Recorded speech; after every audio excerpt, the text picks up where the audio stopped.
part 2 of poem number 2, An Elementary School Classroom in a Slum.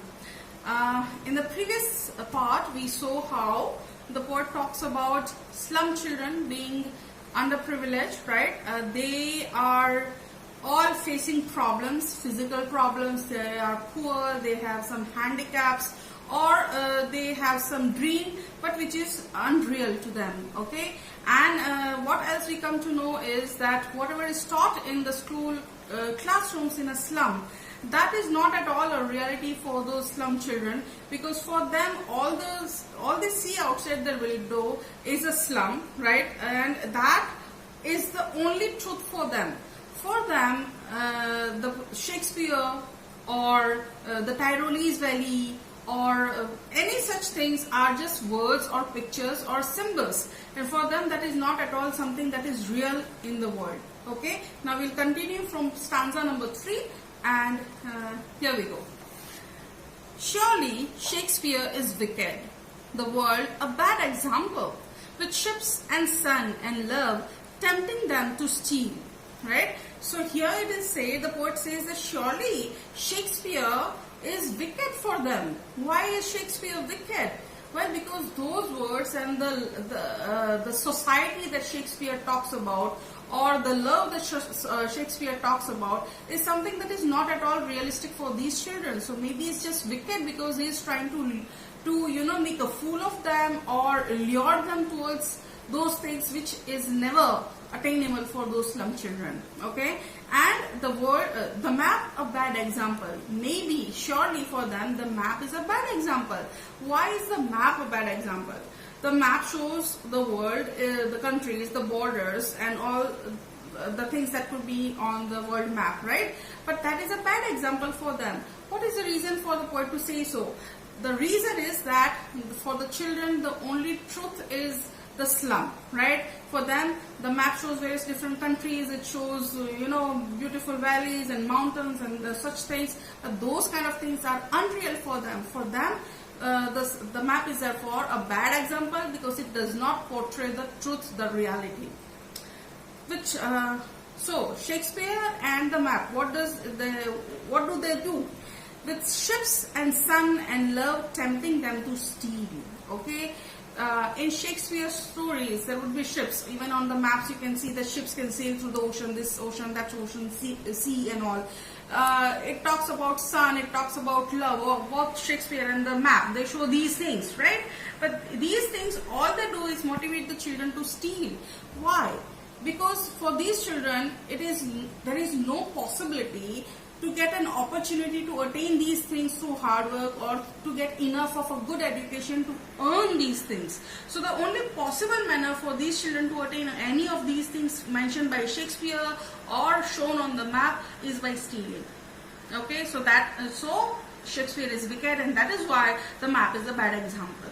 Okay, for lives that slyly turn in their cramped holes from fog to endless night. So surely Shakespeare and the map are a bad example, because their lives, they slyly, that means cunningly, turn in their cramped holes from fog to endless night. Their lives, they turn cunningly in their cramped holes. Cramped holes. Now the slum is called a cramped hole. Okay, cramped is something which is very tight and is very narrow. Hole. The slum is basically considered here a hole because a hole is something that you fall into. Okay, it's a fall. There is no way for greatness out of it. Okay, so the slum is a cramped hole, and their lives are turning from fog to an endless night in this slum.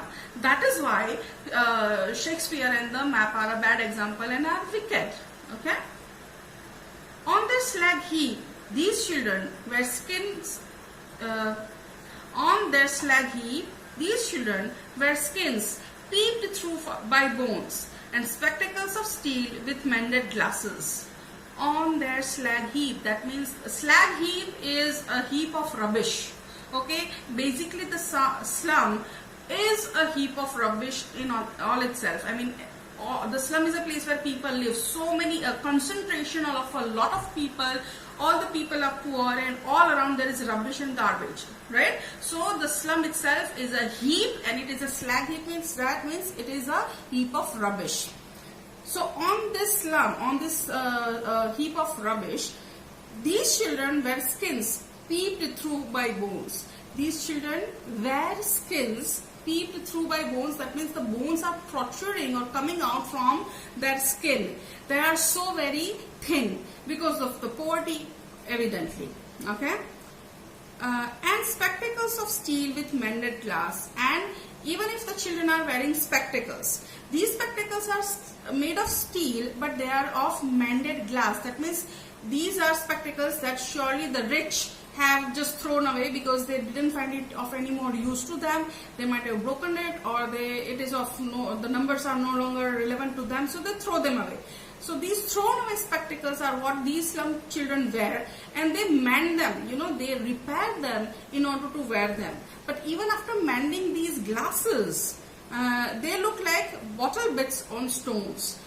If you throw a bottle on a stone, what is going to happen? The glass bits are going to get scattered. So these slum children, the spectacles that they are wearing, which have been repaired, even after repair, even after being mended, they look like glass bits on stone. All of their time and space are foggy slum. All of their time is a foggy slum. Okay, it is a slum. All of their space is a slum. All the time they are in the slum, and wherever they look around them, there is slum. Okay, so all their time and their space is a foggy slum. Why is it foggy? Because it is bleak, because there are no opportunities, because it's just a gloomy life in a slum. Okay, so blot their maps with slums as big as doom. So what should we do? We should blot their maps with slums. To make the maps realistic, we need to simply put slums on their maps, and then they would find it relevant at all, because all those countries and those valleys and those mountain caps are not at all relevant to them. So we should actually, if you want to teach them something which is realistic, we should blot their maps with slums which are as big as doom. Here doom refers to their destiny. Their destiny is just slum. Okay, why is their destiny just slum? Because no, society does not accept them, they don't get good enough education, okay, and nobody cares for them. That is why. And the last stanza: unless governor, inspector, visitor, this map becomes their window, and these windows that shut upon their lives like catacombs break open till they break the town. Okay, now here the poet is addressing anybody who has any power to do anything. So governor, inspector, or visitor to the slum, he is addressing these people, that this map becomes their window, unless either you should blot their maps with slums, okay, or what else can you do? What else can you do is that this map, this world map that we are trying to educate them with, it becomes their window. That means people of the society should do something such that outside the slum, these children, they are sitting in this classroom in this slum school, outside their window all they see is a slum. Now there should be changes brought about so that outside their window there should not be a visible slum, but there should be visible the opportunities and the possibilities that are seen on the world map. Then would there be any, then can we have this map to be relevant to them. Okay, so this map becomes their window. Okay, so outside their window, things like what are shown in the world map should be seen outside their window. And these windows that shut upon their lives like catacombs break open till they break the town. And these windows which are here right now, these windows which open out to the slum, these windows are like catacombs. Now what are catacombs? Catacombs are underground cemeteries. Christians, they buried their dead bodies in a cemetery.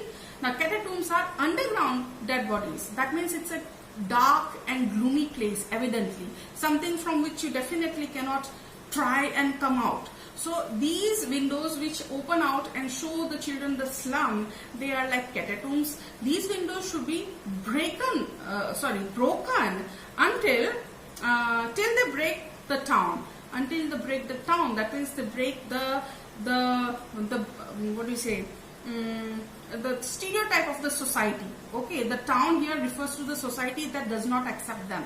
It should be broken up out such that the society should start accepting these slum children. Okay, and show the children to green fields. And not only should then these windows, which are like catacombs, which show the slum, that should be broken, and instead the window should be able to show them things that are actually portrayed on the world map. And then what should be shown to the children through these windows, the new windows? Green fields, and make their world run azure on gold sands. And then the world would become run azure on gold sands. Gold sands are sands of course the sand gleams golden in the sunlight, and the world would become azure, that means brightly blue. That means that's a sign of opportunity. Okay, and let their tongues run naked into books, the white and green leaves open. And see, the greatest opportunity that any child or any person can ever attain is that opportunity of getting a proper education. And the truth is, books are the best way to be educated with. It's not just a school or just some teacher. Books are the most essential of things. So children should, those slum children especially, should be having the access to various books that they should be able to read. Okay, and the white and green leaves open. These are books that the white leaves are the leaves of paper, that means the pages. And with those books which open, which they read, they will eventually be able to come across green leaves also. Beyond the slum, the real world should become their real world too. History theirs whose language is the sun. Now this is also an important line here. It means to say that people can change history. Okay, any person can change history if his language is the sun. That means if the person is strong, important like the sun. Okay, so that's what. So that's the end of the poem. Basically, the theme was of social injustice and what is the value of educating imparted in Islam. Thank you for watching. See you next time.